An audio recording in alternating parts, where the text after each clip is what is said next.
Sean todos muy bienvenidos. Yo soy José Antonio Quinteiro, coordinador de programa del Instituto Internacional de la UNESCO para la Educación Superior en América Latina y el Caribe, y esto es un nuevo episodio de Perspectivas Global Talks in Higher Education. Hoy vamos a hablar del aseguramiento de la calidad de la educación superior, pero vamos a poner la lupa en eso que se ha dado por llamar la educación transnacional o educación transfronteriza, que no es otra cosa que todos esos programas académicos, esa oferta académica que se ofrece desde fuera de nuestras fronteras nacionales y que en el caso de la América Latina y el Caribe, pues lastimosamente somos más consumidores que productores. Igualmente estaremos hablando del boom que ha tenido esa formación de cortísima duración que está dando origen a lo que se llaman microcredenciales y que cada vez cotizan al alza o amasan alza en la preferencia del público. Para conversar sobre todo esto nos acompañan dos voces muy reconocidas, documentadas y cercanas a esta casa. Son ellos la doctora Sylvie Lu, quien es profesora investigadora del Departamento de Investigaciones Educativas del Centro de Investigación y de Estudios Avanzados de México. La profesora Vidú es doctora en sociología, con una gran trayectoria como consultora y conferencista, tanto en América Latina como en Europa, y acumula en su haber más de 200 artículos científicos en temas vinculados con la educación superior. Doctora Vidú, bienvenida y muchísimas gracias por acompañarnos en este espacio. Gracias por la invitación, a Yesal y a ti, José Antonio. Gracias. Igualmente contamos con la presencia del doctor Alberto Divern. El doctor Divern es ex secretario de Políticas Universitarias de la República Argentina. Él ha sido un participante muy activo en las comisiones consultivas del ARCUSUR, que no es otra cosa que el Sistema de Acreditación Regional de Carreras Universitarias del Mercosur. El doctor Divern también ha sido parte del grupo de trabajo que revisó y actualizó el Convenio Regional para el Reconocimiento de Estudios, Títulos y Diplomas de Educación Superior para América Latina y el Caribe, aquel que se firmara en la Ciudad de México de 1974, y que bajo el liderato de este instituto, pues el grupo de trabajo estudió y adecuó a los tiempos que corren y que ahora conocemos como el nuevo Convenio Regional de Buenos Aires del 2019. Doctor Diver, nuestro agradecimiento también vaya a usted por acompañarnos en este espacio. Muchas gracias, José. Un placer estar nuevamente contigo y con la profesora Diru. Bueno, gracias a ustedes y bueno, una vez más mencionar que son no solamente voces expertas en el tema, sino amigos de esta casa y que bueno, me complace mucho este reencuentro a pesar del tiempo y de la virtualidad. Dicho todo esto, pues bueno, vamos entonces a descorchar el interrogatorio que va a permitir, digamos, hilvanar nuestra conversación de hoy. Y para eso me gustaría presentar algunas cifras que le permitan a nuestra audiencia conocer de mejor manera cuál es la magnitud de ese fenómeno que se llama educación transfronteriza o educación transnacional. Voy a comenzar señalando que la matrícula en educación superior en promedio en los últimos 25 años a nivel planetario ha crecido en torno al 3,5%. Indubitablemente, esta cifra supera lo que serían las tasas demográficas. No podría asegurarse en todos los países, pero bueno, estoy seguro que en la mayoría de los países del mundo. Lo que nos hace entender que cada vez más jóvenes acceden a la educación superior. Sin embargo, este crecimiento anual en torno al 3,5% aún luce pírrico si se compara con la tasa de crecimiento que ha tenido la educación transnacional que recibimos en nuestra región. Y a modo de ejemplo voy a traer las cifras de los programas, o mejor dicho, de los estudiantes, del crecimiento de la matrícula estudiantil de nuestros estudiantes en Sudamérica con respecto a programas que son ofrecidos específicamente desde el Reino Unido. Y entiéndase bien que estas cifras son del 2020, es decir, cuando estábamos en plena pandemia. Pues bien, desde el Reino Unido, el número de estudiantes en Guyana que cursan estos programas británicos ha aumentado en un 29%, 26.6% en la Argentina, 21.4% en Brasil, 17.5% en el Perú, 10.9% en Colombia.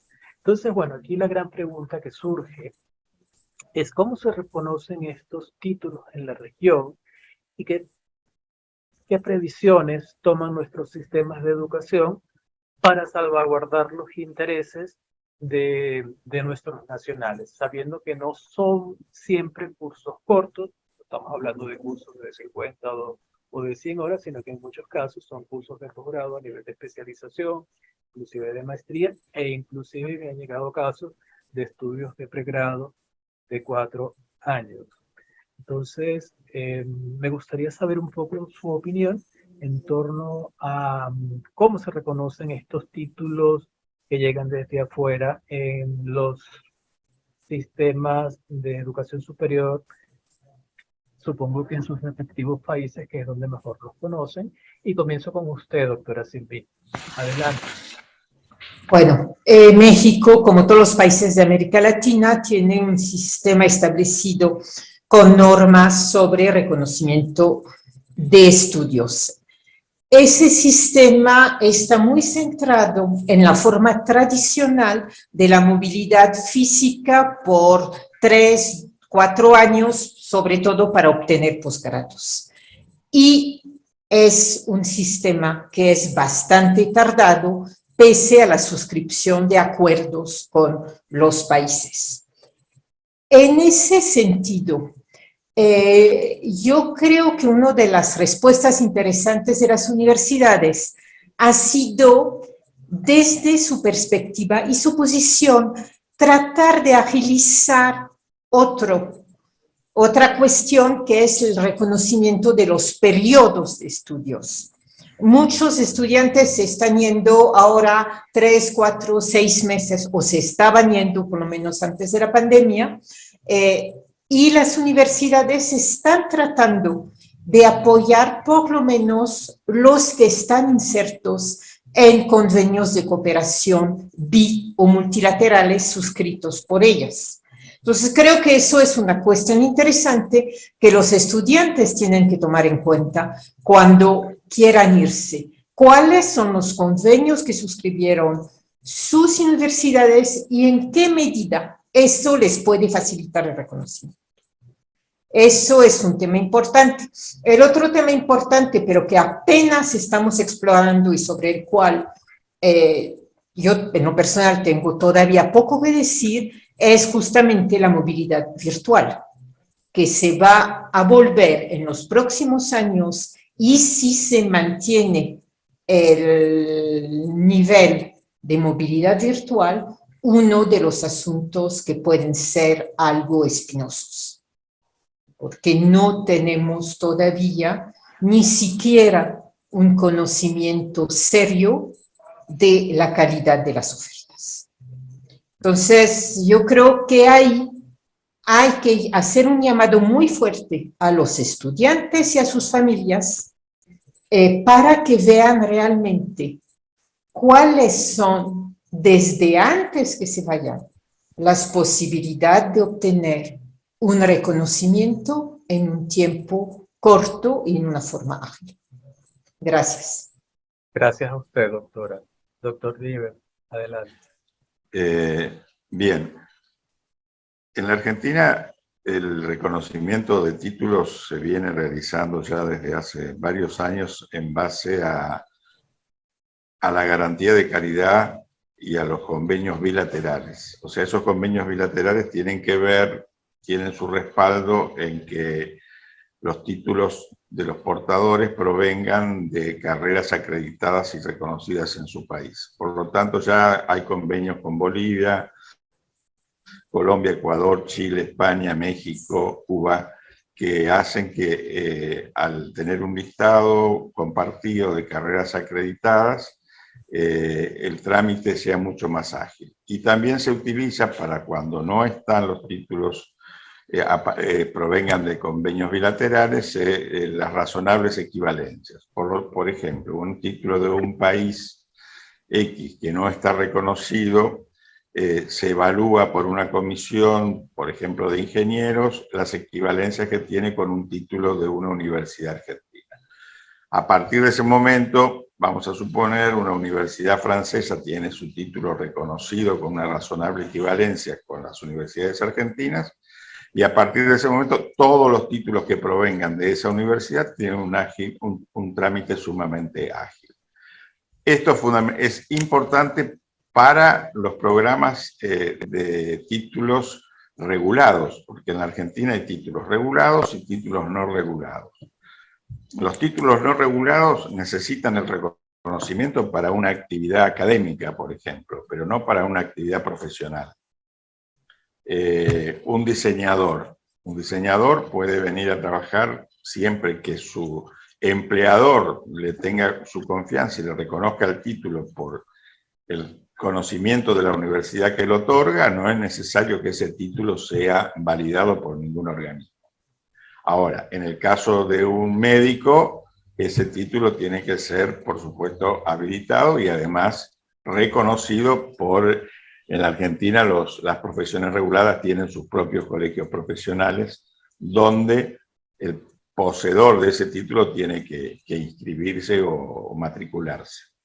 Esos son los sistemas que estamos utilizando en la Argentina y fundamentalmente se basa en la confianza mutua, en confiar por ejemplo, en Argentina y España, entre lo que hace ANECA y lo que hace CONEAU, en lo que hace CNA de Colombia y lo que hace CONEAU. Ese es el trabajo que se ha venido realizando en estos últimos 20 años, digamos. Basar en eso, en la confianza mutua y en convenios binacionales, y a partir de ahí surge todo, el reconocimiento de tramos, de títulos, que hoy es bastante ágil en la Argentina. Gracias, doctor Diver. Esto me permite hacer digamos, una pregunta o una precisión justamente para usted. Supóngase que yo quiero estudiar eso que llaman sandwich course en veterinaria, porque, digamos, me gustan los animales y siempre he querido estudiar veterinaria. Entonces hay un curso de 3 años que lo ofrece el Reino Unido, totalmente virtual. Está acreditado por la agencia que compete en el Reino Unido para hacerlo, y yo lo tomo totalmente virtual en, digamos, 2-3 años. Pero supóngase que estamos en el caso argentino. Argentina no tiene un acuerdo bilateral donde se reconozcan títulos con Reino Unido. Caso hipotético porque no lo sé. Necesariamente tendría que mi título pasar por un proceso de reválida, o No. ¿cómo sería en ese caso? Ahí pasar por un... Suponga usted, perdón que interrumpa, que es un título conferido por el más prestigioso, por la facultad más prestigiosa de veterinaria del Reino Unido, que es el College of Veterinary Science. Nadie pondría en duda su calidad. ¿Cómo sería en ese caso el proceso de reconocimiento de este título? ¿Cómo Ese nos puede título va explicar? por un sistema, por un proceso que se llama de razonable equivalencia. Ese título no va a una evaluación como era antes de una universidad, sino que un grupo de 3 expertos evalúa el programa que respalda ese título, da su dictamen, y si eso es equivalente a los contenidos de los títulos de las universidades argentinas, se dicta una resolución de razonable equivalencia y el título es habilitante. Perfecto, perfecto. Muchísimas gracias. Vamos ahora con la segunda pregunta de este podcast. y es un poco hablar de los microcredenciales, ¿no? Digamos, la educación superior está viviendo un proceso de disrupción muy acelerado desde la pandemia, y como suele suceder siempre en los tiempos revueltos, pues quienes capitalizan estas nuevas oportunidades a veces no son los actores tradicionales, sino los outsiders. Y este es el caso de ese mercado de cursos cortos que conllevan a, a cierta credencialización. Me refiero a los MOOC, me refiero a las insignias digitales, todos estos cursos que ofrece Coursera, Udemy, etc. Uno pudiera pensar que se trata de algo, digamos, todavía periférico, pero no es así. Por ejemplo, Coursera y Udemy registran 92 y 35 millones de estudiantes respectivamente. Es decir, que este pareciera ser un pastel muy jugoso. De hecho, Amazon hace pocos días lanzó su propia plataforma de cursos en línea, y se está especulando inclusive que lo podría hacer Netflix. Entonces, estos cursos que, digamos, están totalmente fuera de la regulación de los sistemas nacionales de educación superior, ¿cómo podríamos nosotros, con el nuevo convenio regional, eh, tratar, digamos, de asegurar su reconocimiento, no sé si parcial, total, porque inclusive, yo no sé en cada uno de sus países, pero en el caso venezolano, cuando uno presenta en un concurso de oposición, estos cursos cortos ni siquiera tienen, no son considerados, ¿no? Se consideran como una educación complementaria, pero no formal. ¿Cómo creen ustedes que estos cursos, que cada vez, digamos, tienen más aceptación en la sociedad, cómo deberían reconocerse, ¿no? Eh, Doctora Didu, comienzo con usted. No creo que es una pregunta compleja. Esos cursos son otra de mercado en la educación superior, pero en esta situación compiten con las universidades. Y es muy difícil, yo creo, que desde el ámbito educativo se puedan regular, porque obedecen a una lógica totalmente distinta, con prestadores que ni siquiera están interesados en obtener un reconocimiento por parte de las universidades. Es decir, es otra lógica.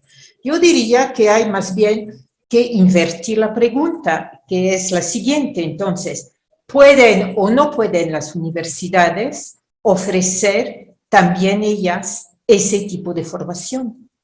Y eso nos implica ver seriamente cuáles han sido las buenas prácticas de las universidades, si es que las hay, en relación a la capacitación para la profesionalización. Lo que a su vez implica ver cuáles son las capacidades de respuesta ágil de los organismos de educación superior en América Latina, tomando en cuenta que, desgraciadamente, uno de los problemas a los cuales nos enfrentamos actualmente es una burocratización excesiva de los procesos de conducción y gobierno universitario, que dilatan cada vez más las posibilidades de adaptación de las instituciones de educación superior. Pero eso sí es un problema serio. ¿En qué medida las universidades están captando la urgencia de la situación y en qué medida se están dando cuenta que lo que ellas llaman encrucijadas van a implicar bifurcaciones en su quehacer? Muy interesante, doctora Didu. Muy buena el replanteamiento de la pregunta para las instituciones de educación superior. Su opinión, doctor Diver, adelante. Bueno, mi opinión en este tema, yo creo que se produce, digamos, la pandemia despertó varias cosas en la sociedad, y una de las cosas que despertó fue el gran crecimiento de la educación con las nuevas tecnologías. Las universidades estaban alejadas de eso. Hoy tenemos que todas las universidades están con programas en línea, o por lo menos lo han intentado durante el 2021. Ahora bien, estos microcredenciales no son nuevos, son tan viejos como el trabajo. Lo que pasa es que antes era el aprendiz, o sea, un joven iba con un carpintero y aprendía su oficio. Y del maestro carpintero salía un aprendiz, del pintor salía un aprendiz pintor y del mecánico salía un aprendiz mecánico. Era un contacto entre personas donde uno le transmitía al otro su conocimiento. Las nuevas tecnologías hicieron que IBM, Oracle, Microsoft, hace mucho tiempo antes de la pandemia ya ofrecían estos cursos, porque el trabajo era diferente. Con la pandemia apareció una oferta mucho mayor y apareció en los jóvenes la posibilidad de encontrar estos tipos de microcredenciales en línea. ¿El desafío cuál es? El desafío es, tú lo planteaste, cómo se incorporan en el nuevo convenio. En el nuevo convenio, José, hay que hacer un capítulo aparte para esto. No va a ser algo sencillo. Primero, por lo que decía la profesora, las instituciones universitarias son conservadoras y los gobiernos en este tema son más conservadores. Si hemos tardado tanto en reconocer los diplomas de títulos universitarios de universidades prestigiosas, vamos a demorar muchísimo en reconocer los títulos online de proveedores desconocidos. Pero ¿qué ocurre? El tiempo supera todo esto y tenemos que ser mucho más ágiles para entender que este es un movimiento imparable, porque hoy son cursos aislados, mañana van a ser bloques de cursos que van a llevar a una titulación. Por lo tanto, lo que uno tendría que hacer en primer lugar es, si alguien toma uno de estos cursos o microcredenciales de un país que no es el propio, primero, el proveedor es reconocido en el país de origen, hay que hacer un registro de proveedores, hay que poner las condiciones que debe tener un proveedor determinado. Todos sabemos que detrás de esto hay un gran negocio, eso es aparte, no se discute. Ya discutir eso es imposible, porque además en la Argentina hasta las propias universidades nacionales que son gratuitas, esto lo ven como un negocio. Lo ven como un negocio porque estos cursos no van a ser gratuitos. Porque detrás de lo que es la virtualidad aparece el costo supuesto de lo que significa el uso de las tecnologías, entonces van a tener un arancel.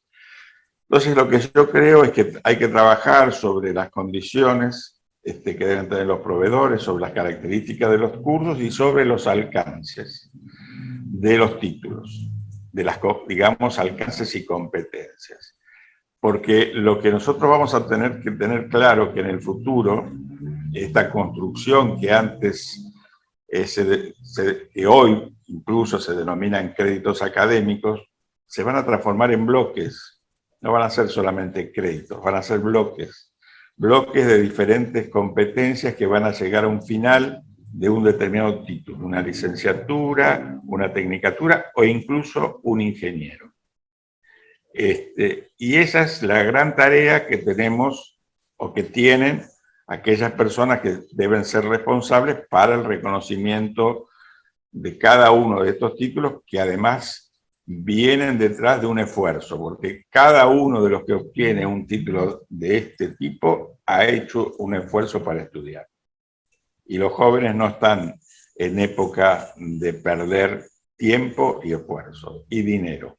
Por lo tanto, hay que ser muy ágil y hay que trabajar rápidamente para encontrar el camino de la validación de estos microcredenciales.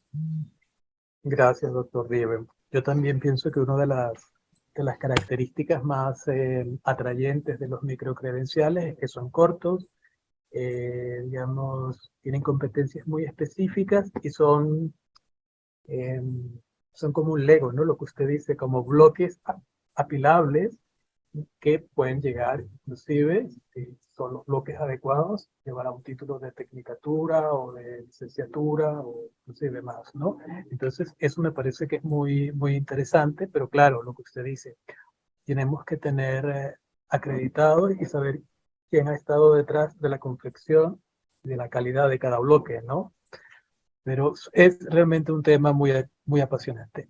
Tenemos muchísimas más preguntas en el tintero, pero digamos el tiempo es inclemente en este tipo de formato, así que yo quisiera invitarlos para un segundo episodio donde estaríamos hablando ya un poco más del nuevo convenio regional y me gustaría hacer algunos paralelismos con la andadura histórica que tuvo el convenio de Lisboa y qué cosas creen ustedes que pudiéramos, en las que pudiéramos abrevar del convenio de Lisboa y que fueran buenas prácticas para ser transferidas a nuestro nuevo convenio regional o como lo estamos llamando, el convenio de Buenos Aires. No me queda, no me resta más que agradecer que hayan aceptado la invitación, la reitero para un próximo episodio y muchísimas gracias por habernos acompañado. Gracias a ustedes. Creo que el conversatorio fue muy interesante y el cotejo de nuestros puntos de vista también. Muchas gracias, José. Muchas gracias, Didú. Y bueno, esperemos vernos pronto. Gracias a ustedes. Hasta una próxima oportunidad. Hasta luego. Hasta luego. Adiós.